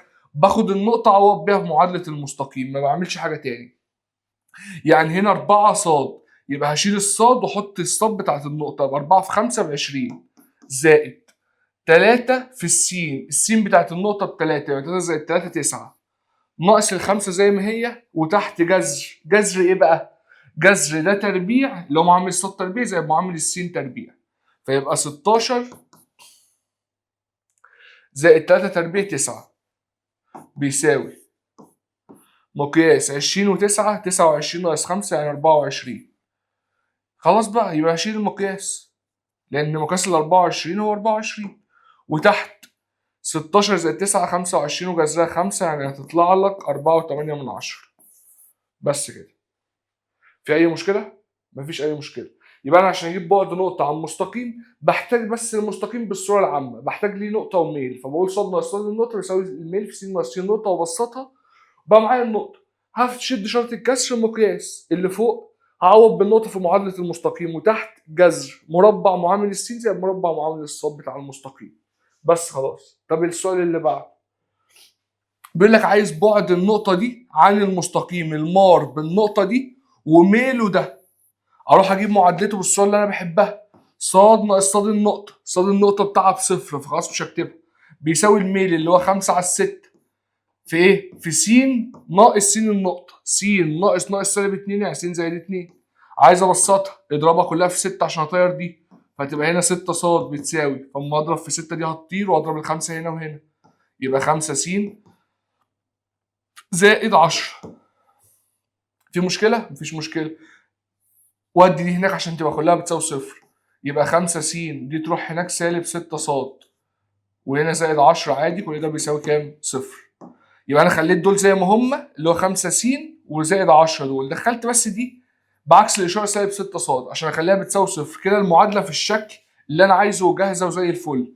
اقول له لام اللي هو البعد العمودي بيساوي فوق، احط مقياس اعوض بالنقطه اللي انا عايز البعد عنها، مش انا عايز بعد النقطه دي عن المستقيم ده، اروح اعوض فيها بمعادله المستقيم، اشيل السين واحط 2، 5 في 2 10، اشيل الصاد واحط 4 سالب 6 في 4 سالب 24، ونفس الكلام هنا زائد 10 عادي. فيها مشكله؟ ها؟ والله العظيم ما فيها مشكله، اقسم بالله ما فيها مشكله. وتحت جذر ده تربيع 25 زائد ده تربيع 36، يبقى بقت فوق بتساوي هنا 10 و10 20 20 ناقص 24 سالب 4 تطلع بره المقياس تبقى 4، ودي هتبقى جذر 50 61. يبقى 4 على جذر 61 اللي هي بالتقريب 51%. بس كده. في اسهل من كده؟ عايز بعد نقطة على المستقيم، في حاجة اسهل من كده يا راجل؟ بالله عليك يا شيخ في حاجة اسهل من كده؟ انا عايز بس معادلة المستقيم بالصورة اللي انا عايزها اللي هي دي، اللي هي كلها وبتساوي صفر، مش عايز حاجة تاني. هفتح شرط الكسر مقياس اعوض بالنقطة على جذر مربع مربع معامل السين زي مربع معامل الصاد، بس كده. طب رقم 13 عكسها، قال لك اذا كان طول العمود المرسوم من النقطة دي على المستقيم ده ومديني معادلته جاهزة ده كتر خيره بيساوي 3.5، فانا عايز الجيم. قال لا لا لا لا لا لا لا لا لا، طب ما هو بعدها اللي هو بيساوي 3.5 ده مش المفروض بيساوي شد شرط الكسر واحط تحت فوق مقياس وتحت جذر؟ مش انا عايز، مش هو قال لي ان بعد النقطة دي عن المستقيم ده بيساوي 3.5؟ هو اللي قال، فاداني البعد اروح اجيبه على طول، اقول له ان 3.5 ده بيساوي ان انا المفروض هعوض بالنقطة دي في معادلة المستقيم 7 في 6 يعني 42، وهنا سالب 8 صاد، هشيل الصاد بقى واحط ج تبقى سالب 8 ج زائد 17، وتحت جذر ده تربيع زائد ده تربيع يبقى يعني 36 زائد 64. على الآلة يعني ربعهم، بس بقى معاك معادلة هي تعرف تطلع منها الجيم. تعال نحل يا عم. دي هتبقى جذر المية يعني 10، ودي اكنها على الواحد، اضرب طرفين في وسطين يعني بقى مقياس 42 ناقص 8 ج زائد 17 بيساوي ده في واحد نزلته زي ما هو واضرب 10 في 3.5 يعني 35، ومن هنا 42 زائد 17 42 زائد 17 يعني 59، يعني ده وده الرقم اللي هو 42 ده زائد 17 ده بقى 59. بس خلاص بقى معايا المعادله اهي. هعمل ايه بقى؟ مره هقول اللي جوه المقياس اللي هو 59 ناقص 8 ج مره هيساوي 35، ومره اللي جوه المقياس هيساوي سالب 35. فمن اول واحده دي سالب 8 ج هتساوي 35 ناقص 59 يعني هتبقى سالب 24، فهتبقى سالب 8 ج بتساوي 35 ناقص 59 يعني سالب 24، يعني يطلع لك من هنا ان الج ب 3 اما اقسم على السالب 8. طب هنا سالب 8 ج هتساوي كام بقى دي؟ سالب 35 ناقص 59 يعني كام دي بقى؟ 60 يعني سالب 94. يبقى من هنا الجيم بتساوي سالب 94 على السالب 8، يعني السالب هيروح يبقى 94 على ال 8. بس كده. هقسم هنا يعني على السالب 8 وهنا على السالب 8 فتبقى 94، يبقى مره الجيم ب 94 على 8 ومره الجيم بكام؟ ب 3، عشان في مقياس لازم اطلع حلين. يا ولدي افهم. سؤال 14 بيقول لك مستقيم طول العمود النازل من النقطة دي عليه بيساوي 3. حلو. والمتجه ده اللي هو 3 و4 متجه اتجاه له، عايز معادلة هذا المستقيم، وانا عشان اجيب معادلة اي مستقيم في الدنيا محتاج نقطة وميل. انا معايا متجه او نقطة ومتجه اتجاه، معايا متجه الاتجاه فعايز النقطة، بس دي صعبة قوي. طب ما تيجي نفكر في حاجة تاني. نفكر في ايه؟ مش هو المستقيم العمود النازل من النقطة عليه من النقطة دي عليه بيساوي 3؟ ومتجه الاتجاه بتاعه 3 و4 يعني الميل بتاعه الصاد على السين يعني 4 على 3 يعني معادلة المستقيم انا ممكن اكتبها كده. تخيل ممكن اكتبها كده. والله قول لي ليه؟ هيبقى ناقص لي الجيم بس، لو جبت الجيم خلاص جبت معادلة المستقيم، لان انا عارف ان الميل سالب معامل السين على الصاد، لو جبت هنا سالب معامل السين سالب 4، لو معامل الصاد سالب 3 يعني 4 على 3. طب لو كنت حطيت هنا سالب وهنا كانت موجب 3 صاد هي مش هتفرق. فدي معادله المستقيم اللي انا عايزها، ناقصها بس الجيم، ناقص الجيم. طب ما هو قال لي ان طول العمود المرسوم من النقطه دي على المستقيم ده اللي انا عايزه ب3، يبقى ال3 دي بتساوي مقياس، عوض بالنقطه في معادله المستقيم، 2 في 4 ب8 ناقص 3 في 5 ب15، يعني -7. صح كده؟ 4 سالب معامل السين، يعني 4 في 2 ب8 وسالب 3 في 5 بسالب 15. 8 ناقص 15 يعني -7.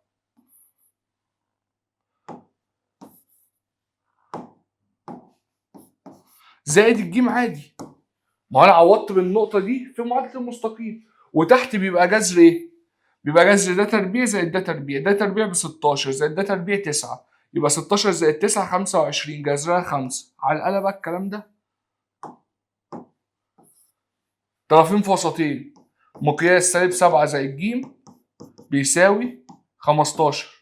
يبقى مرة اللي جوه المقياس اللي هو -7 زائد ج مرة يساوي 15، ومرة -7 زائد ج بتساوي -15. من اللي فوق دي الجيم هتساوي كام؟ الجيم هتساوي 15 زائد 7 يعني 22، دي أول قيمة للجيم. ومن هنا الجيم هتساوي -15 زائد 7، -15 زائد 7 يعني 7 ناقص 15 يعني -8. يبقى الجيم مرة هتبقى -8 والجيم هتبقى ب 22. يعني معادلة المستقيم أنا أقدر أكتبها 4 س ناقص 3 ص زائد 22 بتساوي 0، واقدر اكتبها 4 س ناقص 3 ص ناقص 8 بتساوي 0. اقدر اكتبها كده واقدر اكتبها كده، لان الجيم جوه مقياس فليها قيمتين، مره -8 ومره 22. السؤال اللي بعده بيقول لك أ ب ج مثلث رؤوسه ده، رؤوسه دول، فعايز مساحته. طب وانا عشان اجيب مساحه المثلث ازاي؟ على فكره دي من غير درس النهارده خالص انا اقدر احلها بصباع رجلي الصغير بالمحددات. اقول ان المساحه بتساوي مقياس المساحه بقى بيساوي نص، واضرب في محدد ايه؟ ارص النقط 1 5، النقطه الثانيه 5 -3، النقطه الثالثه 1 0، واحط ده كله وحايد. اجيب قيمه المحدد ده اللي هو رقم اضربه في نص، اخد المقياس بتاعه بقى هو ده المساحه. والسؤال ده هيجي لك في الامتحان اخر السنه وهتقول كريم قال. السؤال ده هيجي لك في امتحان اخر السنه يقول لك مثلث وعايز، هيديك النقط بتاعته ويقول لك عايز مساحته. طب انا هنا عرفت احل بالمحددات والدنيا مشيت، بس انا عايز احله بدرس النهارده، نطبق على درس النهارده. يعني بالمحددات يتحل عادي مفيش حاجه، بس انا عايز اطبق على درس النهارده. يا عم نطبق على درس النهارده، ما نطبقش ليه؟ تعال ارسم لي النقط دي كده، أ 1 و5، يعني 1 هنا وطلع هنا كده عند ال5، بقت دي النقطة أ. طب النقطة ب 5 وسالب 3، نفترض هنا دي ال5 ونزل تحت عند الصاد مثلا هنا عند السالب 3، بقت دي النقطة ب. طب النقطة ج، النقطة ج 1 و0، 1 و0 يعني هنا. فالمثلث بقى شكله عامل ازاي؟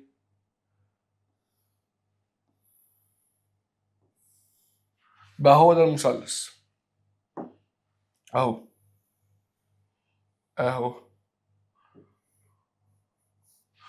عايز بقى نحله بدرس النهارده. مش انت عارف ان مساحة المثلث هي نص طول القاعدة في الارتفاع؟ تعالى نعتبر ان دي القاعدة بتاعته عشان دي طولها سهلة قوي. الحتة دي طولها ب5، ما الحتة دي طولها ما كانت النقطة ج، النقطة أ دي كانت 1 و5، فالحتة دي طولها ب5. فهقول نص طول القاعدة نص في5 في الارتفاع، صح؟ طب الارتفاع ده فين؟ الارتفاع اللي قدام القاعدة، ما هو ده، ده الارتفاع العمودي، صح؟ صح. طب الارتفاع العمودي ده اقدر اجيبه ازاي؟ مش انا ده اقدر اعتبره هو بعد النقطة ب على المستقيم اللي هو اسمه أ ج؟ يا سلام، يا سلام. مش ده البعد العمودي او بعد نقطة عن المستقيم؟ فده بقى البعد العمودي اللي هو الارتفاع بتاع المثلث. فانا لو جبت الارتفاع هحطه هنا، جبت المساحة وبدرس النهارده. طب ده كده انا عايز بعد النقطة ب، بص عايز بعد النقطة ب اللي هي اسمها 5 وسالب 3 عن المستقيم اللي معادلته، بص ده مستقيم ايه اللي هو ا ج، ده مستقيم افقي، قصدي مستقيم رأسي، يوازي محور الصادات وقطع السين في واحد، يعني معادلته س بتساوي واحد. انا عايز بعد النقطة دي عن المستقيم ده. المستقيم ده س بتساوي واحد، انا اقدر اكتبه كده، بص عشان ترتاح بس منها. يعني اقدر اكتبه كده س زائد صفر ص ناقص واحد بيساوي صفر. مش ده انا اقدر اكتبه كده؟ ما هو س بتساوي واحد ادخلها جوه بعكس الاشاره تبقى س ناقص واحد وازود صفر ص عشان انت ما تتلخبطش، لان ده مستقيم رأسي. فلو جبت بعد النقطه دي عن المستقيم ده خلاص جبت البعد العمودي احطه عند الارتفاع، خلصت. طب اجيبها ازاي؟ هقول له لم بيساوي فين النقطه اللي انا عايز بعدها عن المستقيم اللي هي 5 وسالب 3. طب فين المستقيم اللي انا عايز البعد النقطه عنه؟ اهو هعوض عليه 5 في س، يعني اشيل س واحط 5 فهتبقى 5، وهنا اشيل الصاد واحط سالب 3 فسالب 3 في صفر، خلاص صفر مفيش صاد اصلا، ناقص واحد. وتحت جذر معامل السين تربيع واحد، واحد تربيع بواحد، ومعامل الصاد تربيع صفر، صفر تربيع بصفر، فبقت بتساوي 5 ناقص واحد 4 مقياسها 4، وتحت جذر الواحد بواحد، يعني اللام بقى ب4. يعني طول العمود ده اللي نازل من النقطة دي على المستقيم ده ب4، يعني الارتفاع العمودي ب4، فبقى نص طول القاعدة في الارتفاع اللي قدامها اللي هو 4، يعني 10. بس خلاص، ده بدرس النهارده. اللي بعده بيقول لك اوجد مساحة الدايرة التي مركزها النقطة م ويمسها المستقيم الذي معادلته ده. الله الله الله الله الله، دي شغلانة كبيرة دي. طب والله هذه الدايرة اهي، وانت قلت لي ان مركزها م واحد واتنين، هو اللي قال، وقال لك ان في مستقيم بيمسها مثلا هنا، اعتبر ان هو بيمسها، معادلته 6 س زائد، نكتبها اهي، معادلته 6 س زائد 8 ص ناقص 2 بتساوي صفر. دي معادلة المستقيم ده، ماشي. طب يعني اجيب مساحة الدايرة ازاي؟ والله أنا عشان اجيب مساحة الدايرة انا عارف ان هي باي نق تربيع، فانا لو جبت النق خلاص جبت مساحة الدايرة ما فيهاش حاجة. طب اجيب له النق منين؟ هو مش نص القطر او النق ده، مش لو وصلت من نقطة من المركز على المماس مش هو بينزل عمودي عليها؟ طب ما هو ده نص القطر، ما هو ده النق يا حبيب قلبي، ما هو دي قطعة واصلة ما بين المركز ونقطة على الدايرة اهو، وهينزل عمودي عشان نازل على المماس. طب ما ايه ده ايه ده ايه ده ايه ده ايه ده انا شايف ان دي نقطة وده مستقيم، واعرف اجيب البعد ما بينهم اللي هو النق. خلاص انا عايز ايه تاني من الدنيا؟ يبقى هجيب النق على طول ان هو بيساوي او لام، هو يعني، بس هنا هو احنا مسمينه نق، خلاص ما انا عارف ان ده نق، بيساوي جذر مقياس على جذر مقياس، ادي النقطه اهي، وادي معادله المستقيم اهي بالصوره اللي انا بحبها، اروح معوض بيها على طول. اشيل السين واحط واحد، واحد في 6 ب6، اشيل الصاد واحط 2، 2 في 8 ب16 ناقص الاتنين، صح صح.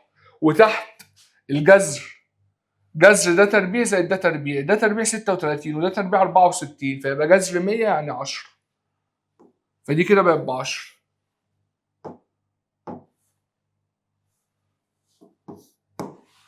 طب واللي فوق 6 6 ناقص 2 4، 4 زائد 16 20، اللي فوق دي لما تحسبها على الآلة يطلع لك 20، فيبقى النق 20 على 10 اللي هو 2. بس خلاص استفدت بدرس النهارده ان انا عرفت اجيب بعد نقطه عن المستقيم ده، لان انا عارف ان هو هينزل عمودي لان ده المركز، فلو نزلت عمود على المماس، لو نزلت خط على المماس هينزل عمودي عليه، وعرفت ان النق طوله ب2. خلاص انا عايز ايه تاني؟ مساحه الدايره باي نق تربيع، والنق ب2، 2 تربيع ب4، يبقى مساحته 4 باي. بس خلاص مساحه الدايره. صعبه؟ والله ما صعب. تعال نشرح بقى الحته دي، احنا كده هنشرح بس حاجتين صغيرين، في كل مثال هشرح لك حاجتها. يعني خلينا نطلع فوق كده، بص يا عم، هنشرح بس الحته دي. لو انا عندي مستقيم هنا وفي نقطه، النقطه دي هتبقى واقعه في مكان من ثلاثه، يا اما واقعه عليه صح، يا اما واقعه في الحته دي، الحته اللي هي فوق المستقيم، يا اما واقعه في الحته دي اللي هي تحت المستقيم صح. يعني لو في اي نقطه حوالين المستقيم يا اما واقعه عليه بتحقق معادلته، يا اما واقعه في الجزء اللي فوق يا اما الجزء اللي تحت. طب انا بعرف منين؟ بتاخد النقطه تعوض في معادله المستقيم. والله عوضت في المعادله اللي احنا عارفينها اللي هي بتساوي صفر. طب عوضت في معادله المستقيم وطلع رقم موجب، يبقى هي موجوده في اي حته من دول. طب ولو عوضت بنقطه تاني طلع سالب، يبقى النقطه التانيه موجوده في الناحيه التانيه من المستقيم. يعني مثلا انا جبت نقطه وعوضت في معادله المستقيم طلعت بسبعه، معناها ان هي في جهه من دول. مثلا لو انا افترضتها هنا، لو انا عوضت بنقطه تاني وطلع ان عوضت بنقطه تاني في معادله المستقيم مثلا وطلع سالب 11، معناها السالب 11 دي هنا ولا هنا؟ هنا. تبقى عكسها الناحيه التانيه، يبقى في جهتين مختلفين منها. يعني انا لو طلعت رقم موجب يبقى هو في جهه من المستقيم، عوضت بنقطه ثانيه وقلت لك رقم سالب يبقى في جهه، في الجهه الثانيه، الجهه اللي عكسها. يعني لو هو كان هنا يبقى بقى هنا لو سالب، لو هو كان هنا سالب يبقى هنا يبقى موجب. بس كده. وهوريك المثال دلوقتي وهنفهم عليه. يعني مثلا اهو المثال اهو، بص هو بيقول لك ايه؟ بيقول لك اثبت ان النقطتين دول الف وب يقعان على جانبين مختلفين من الخط المستقيم ده. معادلة الخط المستقيم اللي هو مدالي بالصورة اللي أنا بحبها وجميلة خالص. جميلة. هو بيقول لك اثبت إن النقطتين دول، اثبت إن النقطتين دول يقعان على جانبين مختلفين. طب ما سهلة، هروح أمسك أول نقطة أعوض بيها.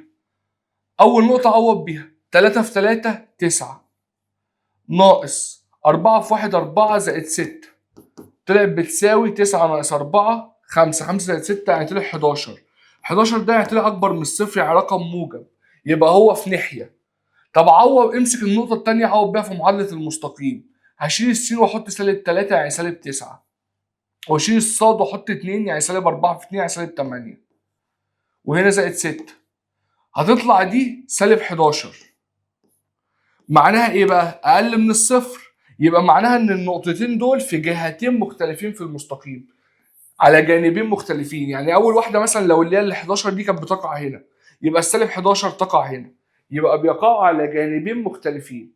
بس يعني هو قال لك اثبت اي نقطتين في الدنيا يقعان على جانبين مختلفين، هتمسك اول نقطه تعوض بيها، هيطلع رقم مثلا، يطلع رقم لو طلع موجب يبقى هو بيقع في حته، امسك النقطه الثانيه اعوض بيها في المستقيم، طلع سالب يبقى هو واقع في الناحيه الثانيه، يبقى انا كده اثبتت له ان هي واقعه بين جانبين مختلفين. حلو. وقال لك وعلى بعدين متساويين، اثبت ان النقط دي، يعني اثبت، يعني هو بص، لو انا عندي المستقيم ده ودي مثلا النقطة ألف اللي هي 3 و1، ودي النقطة ب اللي هي سالب 3 و2، دول في جهتين مختلفين واحنا اثبتناها، فعايز يثبت ان هم على بعدين متساويين كمان، يعني الحتة دي طولها قد الحتة دي، عايز يثبت ان هم على بعدين متساويين. هجيب البعد ده واجيب البعد ده. طب اجيب بعد ألف، بعد ألف عن المستقيم أعملها إزاي؟ بعد ألف عن المستقيم، مش أنا كنت بعمل المقياس؟ والمقياس ده كنت بتعمل إيه؟ مش كنت بتعوض بالنقطة في معادلة المستقيم؟ طب ما أنا عوضت بالنقطة ألف في معادلة المستقيم وطلع 11، خلاص ما أنا هكتبها فوق أهي. ليه هتعب نفسي أقعد أعوض تاني؟ ما أنا هعوض نفس التعويض. يعني أنا هعمل نفس الحاجة، ما أنا مش أنا هشيل السين هنا وأحط 3 وأشيل الصاد وأحط 1 زائد 6 واشوفها بتطلع كام؟ ما هو اللي انا عوضت بيه. وتحت جذر ده تربيع زائد ده تربيع، ده تربيع 9 ده تربيع 16 يعني 25 وجذرها 5، فبقت مقياس 11 على 5 اللي هي 11 على 5. دي بقت بعد ألف عن المستقيم. طب عايز بعد ب عن المستقيم، والله بعد ب عن المستقيم تحت خلاص بقت 5 معروفة.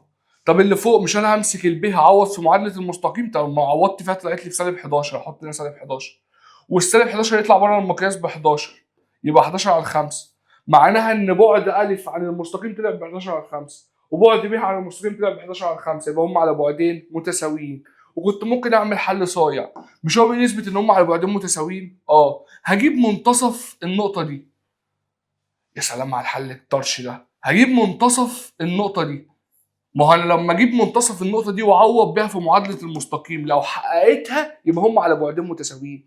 ما انا مثلا دي الف ودي ب، انا وصلت خط اهو، لو جبت منتصف النقطه بتاعتهم ولقيتها بتحقق معادله المستقيم، معناها ان النقطه دي واقعه على الخط المستقيم، معناها ان البعد ده قد البعد ده. فده حل برضه كويس وموت موت كمان. سؤال 18 برضه هنشرح فيه حته، بس ده بقى عايز حته طويله. احنا عرفنا كده الجهتين مختلفين، بتعوض بالنقطه طلع اكبر من رقم، قصدي لو رقم موجب خلاص في جهه، لو رقم عوضت بالنقطه طلع رقم سالب يبقى هو في الجهه الثانيه. طب عايز اعرف البعد ما بين مستقيمين متوازيين. تعال نفترض بالعقل انا عندي هنا مستقيم وعندي هنا مستقيم والاتنين متوازيين. لو انا عايز البعد ما بينهم، مش البعد ده هيبقى قد البعد ده قد البعد ده، لان هما متوازيين. يعني انا هنا مثلا السبوره، مش الحته اللي فوق دي والحته اللي تحت متوازيين؟ يعني انا لو وصلت خط من هنا لهنا كده هيبقى هو الخط لو وصلته من هنا لهنا، صح عشان هما متوازيين. فالمنطق بيقول ايه؟ المنطق بيقول ان انا اخد اي نقطه من على المستقيم ده مثلا واجيب بعدها عن المستقيم ده بالصوره اللي انا عارفها كده جبت البعد، او اخد نقطه من المستقيم ده اجيب بعدها عن المستقيم، عن معادله المستقيم ده، جبت البعد. بس في حل اذكى واسرع، لو هما مستقيمين متوازيين تجيب البعد ما بينهم بسهوله. بص، المستقيمين المتوازيين لو انا قدرت خلينا اثبتها لك اهو. مثلا اول مستقيم الف واحد س واحد ب اتنين صاد اتنين زائد ج ب واحد. بص انا مسحت ايه، ب واحد صاد واحد زائد ج واحد، دي اول معادلة مستقيم. والمستقيم التاني اسمه الف اتنين س اتنين زائد ب اتنين صاد اتنين زائد ج اتنين بتساوي صفر. لو المستقيمين دول متوازيين، انا عايز بس اخرج بره الحته ان انا اخد نقطه من على مستقيم، نقطه من على مستقيم، نقطه من على مستقيم، واجيب بعدها على المستقيم التاني، فهجيب البعد العمودي. بس عايز اطلع بره الحته دي، عايز اعلمك حاجه حلوه. مش هما لو متوازيين فيبقى المفروض ميل الاول بيساوي ميل التاني؟ طب ميل الاول سالب معامل الس يعني سالب الف واحد على معامل الصاد اللي هو ب واحد، المفروض يساوي ميل ده اللي هو سالب معامل الس اللي هو سالب الف اتنين على معامل الصاد اللي هو ب اتنين. فخلاص هنا في سالب وهنا سالب هيروحوا مع بعض، يعني كلام محترم. ومعناها برضو ان انا ممكن اقول مقدم على مقدم بيساوي تالي على تالي، يعني اقدر اقول الف واحد على الف اتنين بتساوي ب واحد على ب اتنين، اقدر. يعني لو هما متوازيين السين على السين بيساوي الصاد على الصاد، ودي خدناها في المتجهات.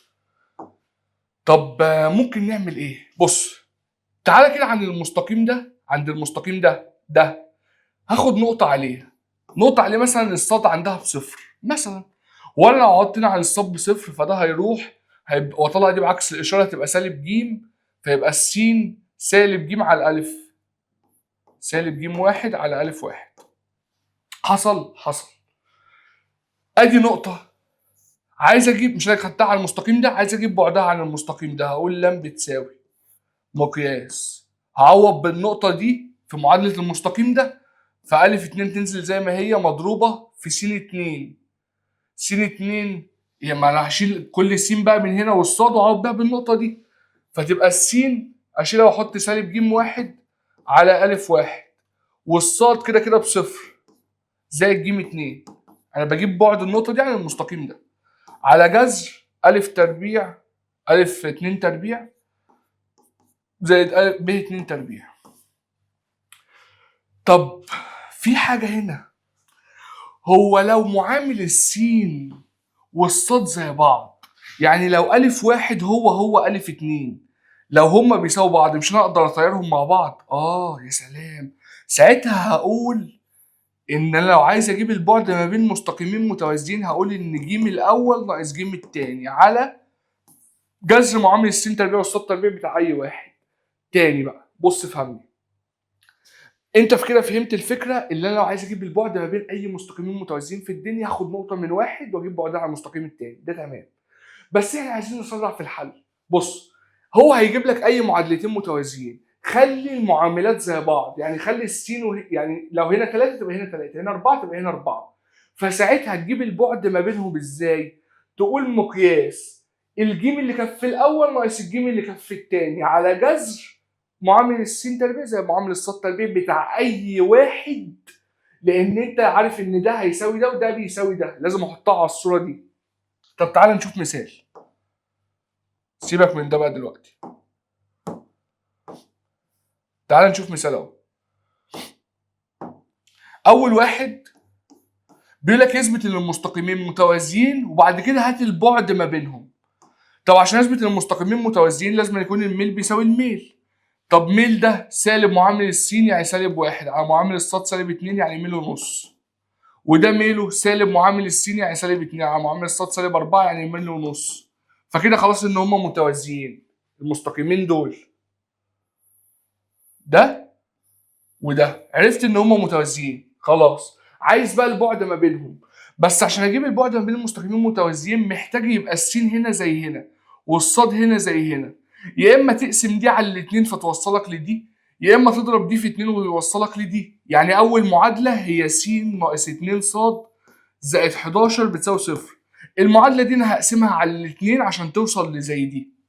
فاما اقسم 2 س على الاتنين يعني س، وسالب 4 على الاتنين يعني سالب 2 صاد، وهنا زائد 7. يا سلام، بقوا مستقيمين متوازيين والسين هنا كانت بواحد وهنا السين بواحد فدول زي بعض، وهنا سالب 2 وهنا سالب 2.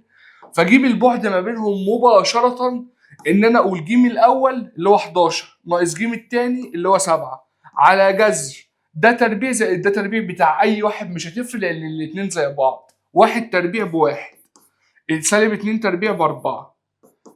11 ناقص 7، الواحد اتجنن ولا ايه؟ يعني 4. 11 ناقص 7 يعني 4، مقياس الأربعة ب4، ودي هتبقى جذر 1 زائد 4 يعني جذر 5. بس خلاص. ده البعد ما بين المستقيمين المتوازيين. جرب بقى انت تجيب نقطة من ده، حط السين بأي حاجة وهات الصاد وهات بعدها عن المستقيم ده هيطلع لك نفس الكلام. جرب انت. بس كده يا عم. طب تعالى نحل واحدة تاني. اهي رقم 2. اول معادله، لا هي مش بالصوره اللي انا بحبها فانا عايزها بالصوره اللي انا بحبها. معايا النقطه بتاعتها 2 وسالب 5 ومعايا الميل سالب الصاد على السين بتاع متجه الاتجاه يعني سالب 4 على 3. فانا اقدر اجيب معادلته صاد ناقص صاد النقطه يعني صاد ناقص 5 يعني صاد زائد 5 بيساوي الميل اللي هو سالب 4 على 3 في س ناقص س النقطه. اضرب المعادله كلها في 3 عشان تبسطها يبقى 3 صاد زائد 15 بتساوي سالب 4 هنا سالب 4 في سالب 2 يعني موجب 8. دخل بقى يبقى 3 صاد زائد 4 س، وهنا 15 ناقص 8 يعني موجب 7. اول معادله اهي. هو على فكره الاول قال لي اثبت ان هم متوازيين. ثانيه واحده. اثبت ان هم متوازيين. اول واحد ميله سالب 4 على 3 تمام. طب التاني ميله 8 على السالب 6 اللي هي سالب 4 على 3 هي. فخلاص ان هم متوازيين عشان نسينا نقولها دي. طب عايز اجيب معادله ده. عشان اجيب معادله ده صاد ناقص صاد النقطه بيساوي الميل اللي هو 8 على السالب 6 اللي هو سالب 4 على 3 برضه هو في س ناقص س النقطة اللي هي 1. اضرب المعادلة كلها في 3 يعني 3 صاد ناقص 12 بتساوي سالب 4 س سالب 4 في سالب 1 بموجب 4. يبقى 3 صاد زائد 4 س سالب 12 ناقص 4 يعني سالب 16. عرفت ان المستقيمين متوازيين ولقيت ان الصاد هنا 3 وهنا 3 وهنا 4 وهنا 4. خلاص يبقى البعد ما بينهم هقول مقياس ج الاول اللي هو 7 ناقص ج التاني وج التاني بسالب 16 يبقى ناقص 16 يعني زائد 16 على جذر ده تربيع 9 وده تربيع 16 يعني 25 جذرها 5. 7 زائد 16 يعني 23 يبقى 23 على الخمسة. بس ده البعد. في اي حاجه يا سيدي؟ اقسم بالله ما في اي حاجه. خلاص هانت والله. بيقول لك اثبت ان النقطه دي، بص بقى، تقع على احد منصفي الزاويه. تقع على احد منصفي الزاويه معناها ايه؟ معناها ان بعد النقطه دي عن المستقيم ده يساوي بعدها عن المستقيم ده، بس كده. بعد النقطه عن المستقيم ده لو ساوى بعد النقطه عن المستقيم ده معناها ان هي تقع على احد منصفي الزاويه. يعني انا لو عندي الزاويه ما بين المستقيمين كده، ده المنصف بتاعهم مثلا، ده منصف الزاويه اللي ما بينهم مثلا. فلو جبت بعد النقطه، لو النقطه كانت هنا، فالبعد ده ساوى البعد ده، فكده معناها ان النقطه دي واقعه على احد منصفي الزاويه بين المستقيمين. فهات البعد النقطه دي عندي بس، خلاص. هات بعد النقطه دي عن المستقيم ده، اول واحد مكتوب بالشكل اللي انا بحبه واللي انا بعشقه، يبقى مقياس. عوض بالنقطه. 4 في 9 يعني 36. ناقص 13، هشيل الصاد واحط 6. 13 في 6 60. 60 و18 يعني 78. ناقص التمانية على جذر 9 تربيع زائد سالب 13 تربيع. احسب الحسبة من التاني دي على الآلة تطلع لك جذر 10. كده انا جبت بعد النقطة عن المستقيم ده طلع جذر 10. فلو جبت بعدها عن المستقيم التاني وطلع برضو جذر 10، يبقى معناها النقطة دي تقع على أحد منصفي الزاوية بين المستقيمين. طب المستقيم ده مش في المعادلة اللي أنا بحبها، فعايز النقطة والميل. النقطة اللي هي دي اللي هي 5 و3. طب اليه اللي هو متجه الاتجاه بتاعه بيبقى معاملات الكاف هنا 3 وهنا معاملة كاف 1، يبقى ميله 1 على 3. ميل المستقيم ده 1 على 3 اللي هو الصاد على السين، فبقى معايا نقطة 5 على 3. 5 و3 ومعايا ميله. احسب معادلته صاد ناقص صاد النقطة. صاد ناقص 3 بتساوي الميل اللي هو 1 على 3 في س ناقص س النقطة اللي هي 5. اضرب المعادلة كلها في 3 يبقى 3 صاد ناقص 9 بتساوي س ناقص 5، يبقى 3 صاد ناقص س. ما دام عايز البعد يبقى خليها كلها بتساوي صفر. سالب 9 زائد 5 يعني 5 ناقص 9 يعني سالب 4. كده وصلت للشكل اللي انا عايزه، الصوره اللي انا عايزها من معادله المستقيم ده. بعد النقطه دي عندي، فهقول جذر، قصدي مقياس. عوض بالنقطه هنا. 4 دي عند السين، 4 في سالب 1. 4 في سالب 1 بسالب 4. وعند الصاد هنا 6، هشيل الصاد واحط 6 يعني 18. الجيم سيبها زي ما هي على جذر ده تربيع 9 وسالب 1 تربيع بواحد، هيطلع لك برضه جذر 10. معناها ايه ان طلع جذر 10؟ معناها ان النقطة دي تقع على أحد منصفي الزاوية بين المستقيمين، عشان البعد ده ساوى البعد ده. نعمل ايه يا أخي هنا؟ بيقول لك قطاع دائري. الله الله الله الله الله، ايه اللي جاب حساب المثلثات هنا؟ ده ايه؟ مش هو قطاع دائري؟ مستقيم لام مماس للدائرة، فعايز ألف ميم، عايز ده. طب هو مش ده نق؟ يا سلام. وده برضه نق؟ يا سلام. لأنه واصل ما بين المركز ونقطة على الدايرة. صح. طب انا عايز الف ميم وهو نق، طب اعرف اجيبه بدرس النهارده؟ طب ما هو ده يا اخويا نق برضه. اقسم بالله ده نق ونازل عمودي كمان، لسه حلينها. ما هو ده مركز الدايره وده مماس للدايره، فلو نزلت عمود من المركز على المماس هينزل عمودي عليه، الزاويه بينهم 90. فكده اكني بقول لك ما هي دي نق، فانا لو جبت دي هي اكني جبت دي. فاكني بقول لك عايز بعد النقطه دي عن المستقيم ده. كده السؤال اتحل، انا اعرف اجيبه. فعشان اجيبه هو مديني المعادله كتر خيره، فهقول مقياس. هشيل السين واحط 3، اعوض بقى بالنقطه في المعادله. 5 في 3 ب 15. ناقص 12 في 4، 10 في 4 ب 40 يعني 48. ناقص الستة وتحت جذر معامل السين تربيع زائد معامل الصاد اللي هو سالب 12 لكل تربيع.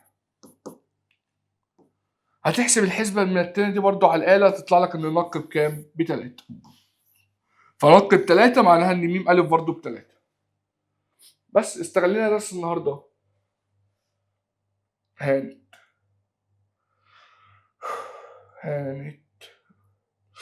ثلاث اسئله وخلاص. بيقول لك لجميع قيم سيتا فان طول العمود الساقط من نقطه الاصل اللي هي 0 و0 على المستقيم اللي اسمه ده، هل ينفع اعمله بالمستقيم كده؟ لا، لازم أن يكون كله بيساوي 0. فيبقى س جتا سيتا زائد ص جا سيتا، وادخل دي جوه سالب ل بيساوي 0. فانا عايز بعد نقطة الأصل عن المستقيم ده. خلاص، موضوع بسيط. مقياس، هعوض بالنقطة هنا، أما أشيل السين وأحط 0 خلاص راحت، أشيل الصاد وأحط 0 خلاص راحت، يبقى لي سالب ل. صح؟ صح. ما أنا بعوض بالنقطة بقى، وتحت هيبقى جذر معامل السين اللي هو جتا سيتا تربيع زائد معامل الصاد تربيع اللي هو جا سيتا فجا سيتا تربيع. طب وجا تربيع سيتا زي جتا تربيع سيتا مش بواحد؟ جذر الواحد بكام؟ ما هو بواحد. فممكن ما اكتبوش. معناها كده ان هي بتساوي ايه؟ مقياس لام اللي هو حاطط لك في الاختيارات. ما هو مقياس سالب لام هو مقياس لام، يعني ده هو ده، لان مقياس سالب لام هيطلع بره بلام، ومقياس لام هيطلع برضه بره بلام. فسواء كان حاطط لك دي في الاختيارات او حاطط لك دي، هي الاثنين دول زي بعض، مش هتفرق. يلا يا عم، اخر سؤال صعب، والسؤال اللي بعده هنحله في دقيقه. بيقول لك عايز طول العمود المرسوم من النقطه أ على المستقيم اللي اسمه ب ج، عايز طول العمود ده كله. حلو. طب انا شايف ان انا ممكن اعمل ايه؟ والله انا شايف ان المستقيم ده يوازي المستقيم ده. صح؟ متوازيين اهو. يعني انا اقدر اجيب البعد العمودي اللي ما بينهم ده، وبعدين نبقى نتصرف نجيب الباقي ده.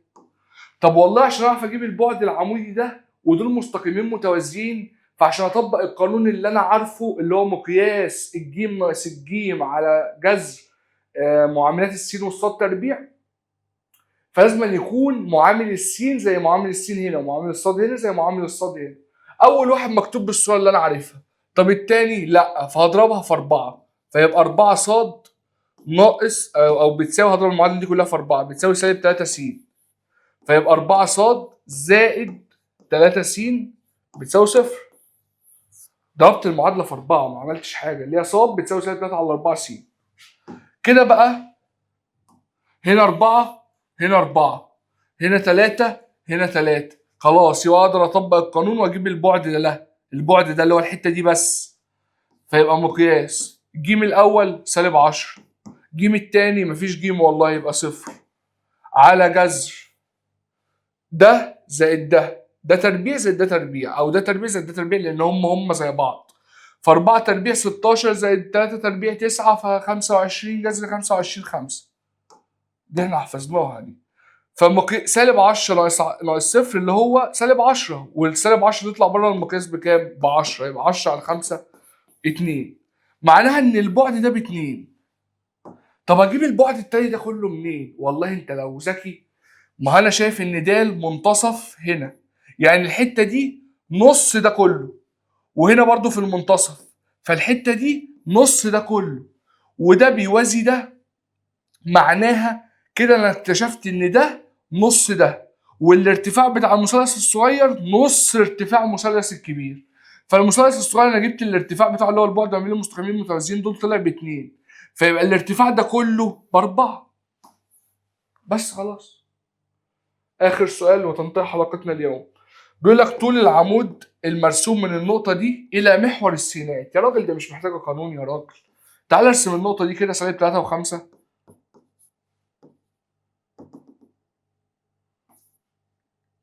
مثلا نسميها ألف. هو بعد النقطة دي عن محور السينات فين؟ مش دي النقطة؟ طب بعدها عن محور السينات فين؟ مش ده محور السينات؟ أهو اللي هو البعد ده صح؟ اللي هو قد ده، اللي هو ال5 يعني. فلو عايز أي نقطة بعدها عن محور السينات، خد مقياس الإحداث الصادي. يعني لو كان هنا مثلا سالب 3 وسالب 5، لو أنا عايز بعد النقطة دي عن محور السينات آخد مقياس الصاد، يعني 5. طب لو عايز بعد النقطة أو طول العمود المرسوم منها على محور الصادات، يبقى آخد مقياس السين، لأن نفس الكلام أهو. بعد النقطة دي عن محور الصادات كام؟ مش هو طول الحتة دي اللي هي دي؟ طب ما الحتة دي طولها بكام؟ هي إحداثياتها -3 بس طولها 3 يبقى آخد مقياس السين. يبقى أنا عايز طول العمود المرسوم من النقطة دي على محور السينات يبقى آخد مقياس الصاد. 5 مقياسها 5. طب إلى محور الصادات يبقى آخد مقياس السين، فدي مش محتاجة قانون. بس كده. هيبقى ناقصك بس في 9 أمثلة حلول تمارين متنوعة حلهم أنت وهنتناقش فيهم فين؟ في الحصة ما تجيلي السنتر. وكده زي ما اتعودنا برضه هتلاقي في الديسكربشن الملزمه والواجب وكل حاجه، والفيديو هتبقى متقسم والدنيا زي الفل. وكده الحمد لله خلصنا الهندسه وزي الفل، ومنهجنا شبه خلص لان فاضل لنا درس هو نص ساعه وخلاص، وهنبدا بقى فتره المراجعات. ونتمنى نذاكر لان الوقت خلاص ازف، مفيش وقت اصلا، الامتحانات خلاص مفيش وقت، والله ما في وقت. بس كده، وربنا معاكم وربنا يوفقكم، والسلام عليكم ورحمه الله وبركاته.